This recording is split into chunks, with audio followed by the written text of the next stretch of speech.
Hi, Carlo. I heard you have a show here at the office for the first time. Thank you for inviting me. Welcome, Mom, and welcome to all of you to According to Carlo. We have a special guest today, and it's my mom, who will be next week will be 93 years old.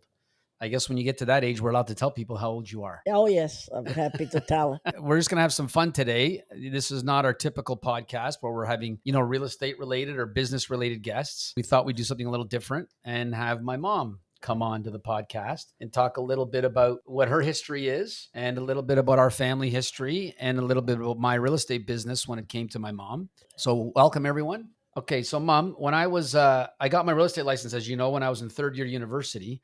Did you really want me to be in the real estate business? I didn't think so. I wasn't. I was a dream of success, of career, like a success professional. But the real estate, I wasn't sure at the time. I was so busy to look after everybody. But you didn't think that it was a profession that you thought that I should go into. Yeah, we thought you were going to go further than that at the time. To go further than that. So apparently being in the real estate business is not a pretty high profession, in your opinion, in those days. That was always a feeling I got from many people. I finished my university degree, of course, but I know from other family members, they were a little surprised I decided to go in the real estate business because, look, historically, even today, the real estate profession is not always viewed in the most positive light. So, when I decided to do it full time and actually go into it, how did you feel? And when I saw you made the first deal, I, I was happy, but it was funny. Was funny. You look so young to be that kind of professional. That's what I thought it was a disadvantage to be too young in that kind. Yeah. So The people might not trusting you. my first deal was in Grimsby. Yes, yeah, Was in Grimsby, Ontario. And that even was though I was working here in Mississauga, of course, my first deal was Fred. $99,000 for a house in Grimsby. They were friends of my uncle, and I actually hand wrote the offer with carbon paper in 1986, and it was $99,000. I'll never forget that. I did both ends of the deal. My very first deal was a double ender, they call it. I remember fixing suit and a tie too before he left. So, it happened often that I would meet people because on the phone, my voice would sound one way on the phone to people, and I would show up and knock on the door, and they'd say, "Oh, where's your dad?" So, yeah. So what my mom's referring to is I was 21 years old, and I knocked on their door and says, "Here, I'm here to do the deal." So, but I guess it quickly, as long as you know what you're talking about and do the right work, it worked out just fine. You know what happened in the worst? When the people were called, he had the listing, he's supposed to work on the listing, he's supposed to work on the sale, and he went to golf. And they called, and I told them it was a golf. He was so upset. I said, "Ma, you don't tell people I'm golfing." You don't tell people I went golfing when I have their listing house for sale. He started keeping me out of his business. Yeah, I didn't tell her anymore where I was going. You don't tell people I went golfing. It's amazing I still had that listing. So the first commission check was, in those days, it was 6%. It was $99,000. So let's say $100,000. And it was $6,000. I got two ends of the deal, but I was on a 50-50 commission split. So $3,000 went to the brokerage and $3,000 came to me, which was really, and I think I split it because my brother was already in the business and we were working together. I believe I split it with him as well. I didn't give my mom anything. No, he neither. Especially when she told people I went golfing. I didn't ask. I never asked him for money. No, I only asked her for money. The money only went one way. Not anymore, by the way. That's changed dramatically. Very generous. Yeah, that's the first transaction that I did. And the second transaction was right here in Lorne Park for a townhouse. I guess, Mom, the issue of me being in real estate, I always felt it from the beginning that it wasn't everyone's favorite profession, or it wasn't the favorite thing for me to do. But I found that we didn't stop here. No, but I found that I was good at it and there was good income from it. And I thought I could really make it work. I went through some tough times at the beginning, but it worked out. I had a feeling he was going to make a living, but I didn't expect it to be the 15th of January 1953. Arrived in Toronto.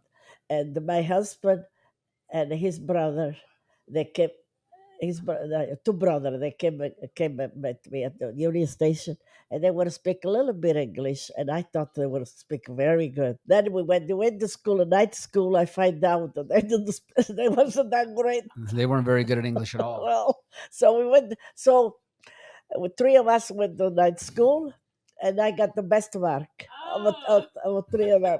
So, Mom, you got married very quickly when you got here. January 31st, 1953. So literally 2 weeks later, and we said that you got married at the King Edward Hotel. We were at a wedding there just a few weeks ago. You wanted to check with the desk if they remembered your wedding No, from 70. How long ago was it if they have again? a history. If they had any history of. They said no. They said no. So it was just It kind was of. a yellow room, a beautiful room. It was very nice. It's just kind of nostalgic that we were at a wedding and my mom had got married there 73 very years nice, ago. yeah. And then we went to Niagara Falls for the honeymoon. We had $150, and I thought the man to keep some money, yeah. So my husband, he lost it. He lost $150? He lost $150. Probably came out of his pocket on the lazy boy I've never chair. heard this story. That was terrible. That was terrible. $150 in 1953. Yeah, we came home with the note. We came home with zero because we had. I didn't know this We had story. the train tickets to come home. The hotel was paid. We came home with zero. That must have been interesting honeymoon. So the next morning, my husband didn't have money for tickets to go to work. What did he do? He borrowed from his brother. Wow, I didn't know this story. See, I'm hearing it for the first time. So since then, I didn't let him manage any money. She took over the family finances. I did all the accounting. We tried to call the hotel, but it was cash. And you know what else? What else I did?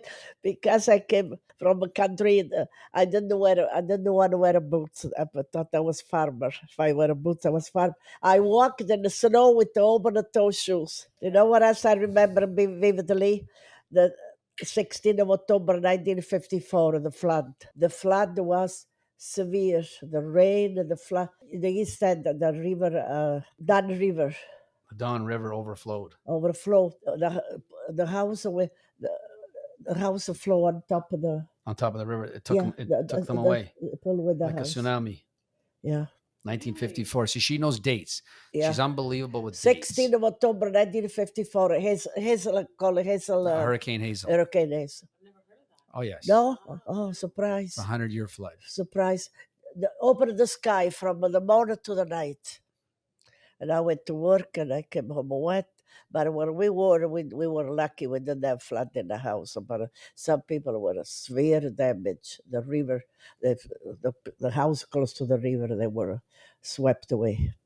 You want to hear another funny story? Always. Please tell us.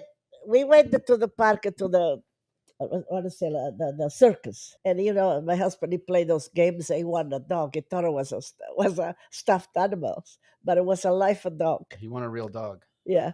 Anyway, he was so happy. We took this little puppy home. We thought it was great. The little poor thing, he was not tamed or nothing.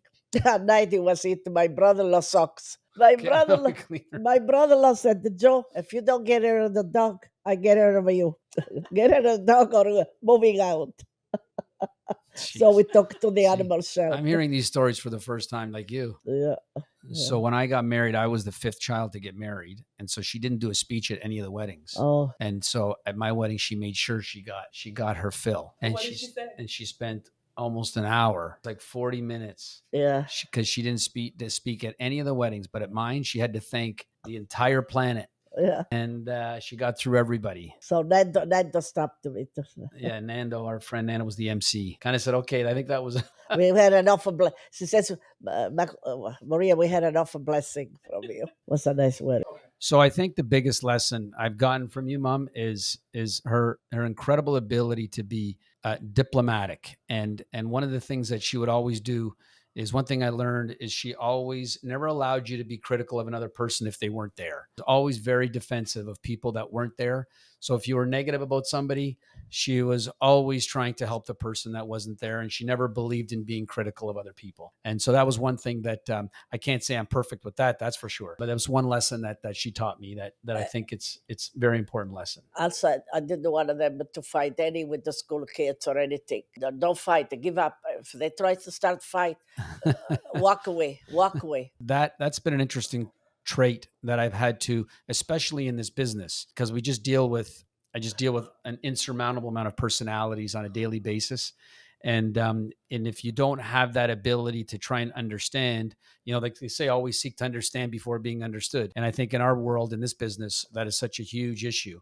And I think that people will also say that I live by that. When someone's critical of another person, I'm usually defensive of that person until I find out the real truth. So I think I got that from my mom. And I never allowed to say even a light lie. He says, "Don't lie.